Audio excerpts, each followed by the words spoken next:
এই তারেক রহমান একটা কুলাঙ্গার। আমার মনে হয় যে কবে যে একটা চট থাপ্পড় খাবে, খাইছে অলরেডি। ওই জাইমার মতো একটা কোথায় হারিয়ে গেল সেই টাকলা মুরাদ? তারেক রহমানকে থাপড় দিতে চাওয়া এবং জাইমা রহমানের নামে কুরুচিকর মন্তব্য করা মন্ত্রী মুরাদ হাসান আজ কোথায় লুকিয়ে আছে? একসময় যার মুখের বিষে নীল হয়ে যেত রাজনৈতিক প্রতিপক্ষ, সেই প্রভাবশালী মন্ত্রীকে এখন কোথাও দেখা যায় না। ডাক্তার মুরাদ কথা বলবে। ক্ষমতার দাপটে যিনি দরাকে সরাজ্ঞান করতেন, এখন তার টিকিটিও খুঁজে পাওয়া যাচ্ছে না। মুরাদ হাসান আসলে কোন গর্তে লুকিয়ে আছেন? কি অপরাধ ছিল, অন্যায় কি করেছিল? 2018 সালের নির্বাচনের পর আওয়ামী লীগ সরকারের মন্ত্রিসভায় এক অদ্ভুত চরিত্র হিসেবে আবির্ভূত হন ডাক্তার মুরাদ হাসান। চকচকে কামানো মাথা, চোখে চশমা আর মুখে লাগামহীন কথাবার্তা, সব মিলিয়ে তিনি খুব দ্রুতই আলোচনার কেন্দ্রবিন্দুতে চলে আসেন। লোকে তাকে আড়ালে আবডালে মুরাদ টাকলা বা টাকলা মুরাদ নামে ডাকতে শুরু করে।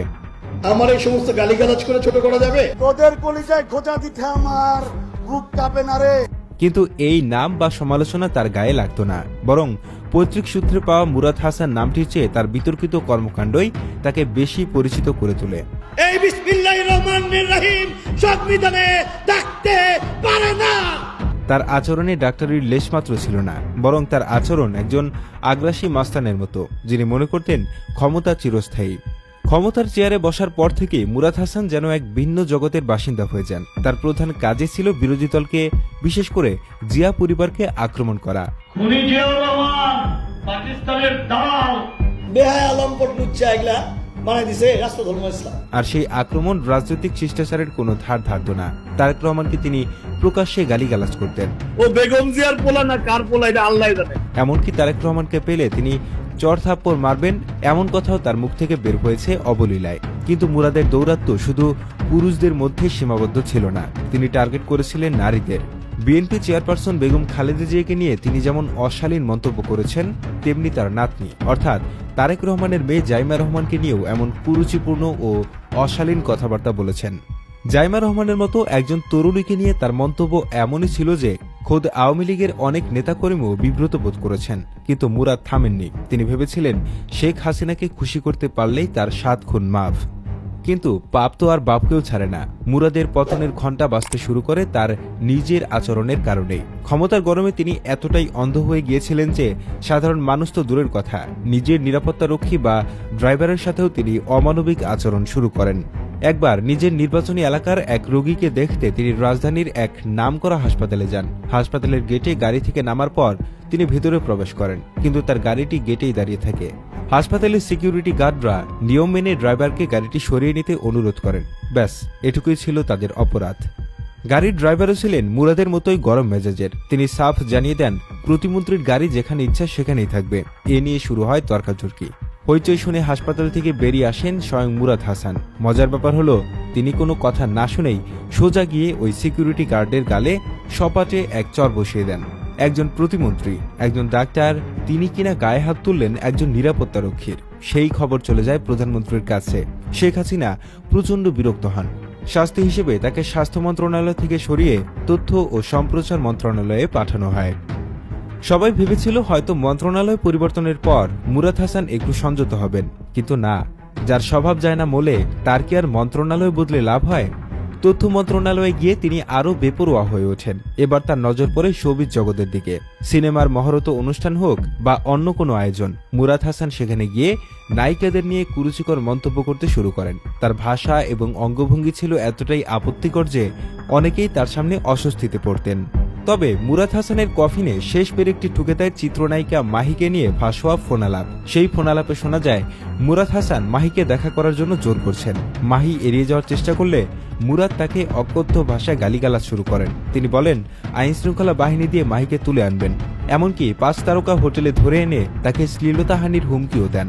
একজন রাষ্ট্রের মন্ত্রীর মুখ থেকে এমন হুমকি শুনে সবাই স্তম্ভিত হয়ে গিয়েছিল। এই ফোনালাপ ভাইরাল হওয়ার পর দেশ জুড়ে আলোচনার ঝড় ওঠে। আওয়ামী লীগের নারী নেত্রীরা মুরাদের এমন আচরণের তীব্র নিন্দা জানান। প্রবল জনরোষের মুখে তাকে পদত্যাগ করতে বাধ্য করা হয়। পদত্যাগের পর মুরাদ হাসান বেশ কিছুদিন নিজেকে আড়াল করে রাখেন, কিন্তু তার নাটকীয়তা কি আর শেষ হয়? এর কিছুদিন পরেই তার স্ত্রী ডাক্তার জাহানারা এহসান বোমা ফাটান। তিনি অভিযোগ করেন মুরাদ হাসান ঘরেও তার স্ত্রী ও সন্তানদের উপর অকথ্য নির্যাতন চালান।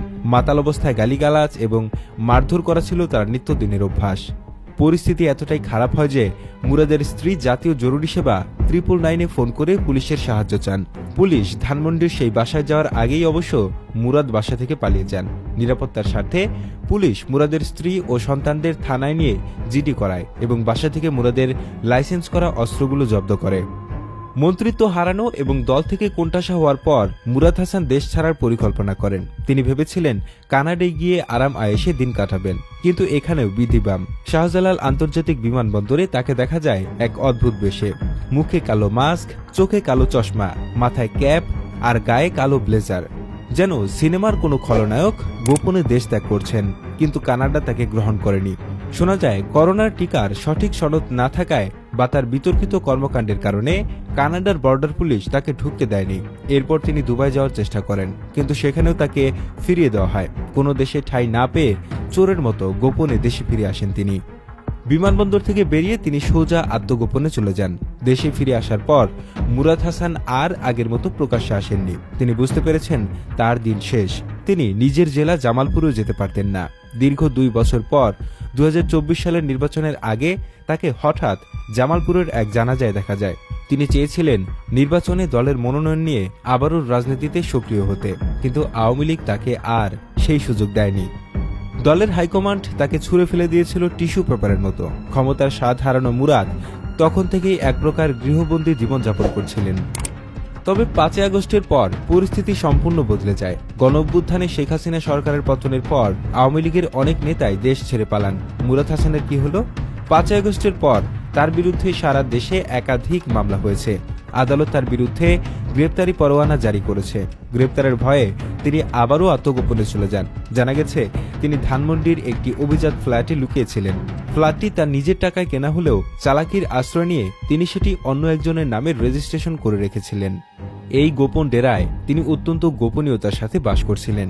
নিজের ব্যবহৃত মোবাইল নম্বর বন্ধ করে দিয়েছিলেন। তবে প্রযুক্তির এই যুগে কি আর সব লুকানো যায়? তিনি রোমিং সুবিধাসম্পন্ন একটি বিদেশি নম্বর ব্যবহার করতেন। মাঝে মাঝে গভীর রাতে কালো গ্লাস লাগানো দামি গাড়িতে করে তিনি স্থান পরিবর্তন করতেন। তাকে সাহায্য করতেন প্রশাসনেরই কিছু অসাধু কর্মকর্তা, যারা আওয়ামী লীগ আমলে মুরাদের কাছ থেকে সুবিধা নিয়েছিলেন। তাহলে এখন প্রশ্ন হলো, মুরাদ হাসান কি এখনো দেশে আছেন নাকি পালিয়ে গেছেন? প্রাপ্ত তথ্য বলছে বিপদ আজ করতে পেরে মুরাদ হাসান এবার আর ভুল করেননি। 5 আগস্টের পর কিছুদিন দেশে লুকিয়ে থাকলেও সুযোগ বুঝে তিনি দলের অন্য অনেক নেতার মতোই গোপনে দেশ ত্যাগ করেছেন। যেই মুরাদ হাসান একসময় বলতেন তারেক রহমানকে দেশে এনে বিচার করবেন, সেই মুরাদ হাসান আজ নিজেই বিচারের ভয়ে পলাতক। ক্ষমতা চিরস্থায়ী নয়, আর অহংকার পতনের মূল কারণ। আজ মুরাদ হাসানের সেই হুঙ্কার নেই সেই দাপট। আছে শুধু একরাশ ঘৃণা আর পলাতক জীবনের গ্লানি। কোনো নেতা হিসেবে নয়, বরং ক্ষমতার অপব্যবহারকারী এবং অহংকারী এক খলনায়ক হিসেবেই তার নাম মানুষ মনে রাখবে। মুরাদ হাসানের মতো মানুষদের পরিণতি দেখে বাকি নেতাকর্মীদেরও শেখা দরকার। ক্ষমতা মানুষকে উপরে তোলে ঠিকই, কিন্তু মানুষত্ব হারিয়ে ফেললে সেই উপর থেকে পড়ে যেতে সময় লাগে না। আপনাদের কি মনে হয়, মুরাদ হাসানকে ধরে এনে তার কৃতকর্মের বিচার করা উচিত, নাকি পলাতক জীবনেই তার শাস্তি পাওয়া উচিত? আপনাদের মতামত কমেন্টে জানাতে ভুলবেন না।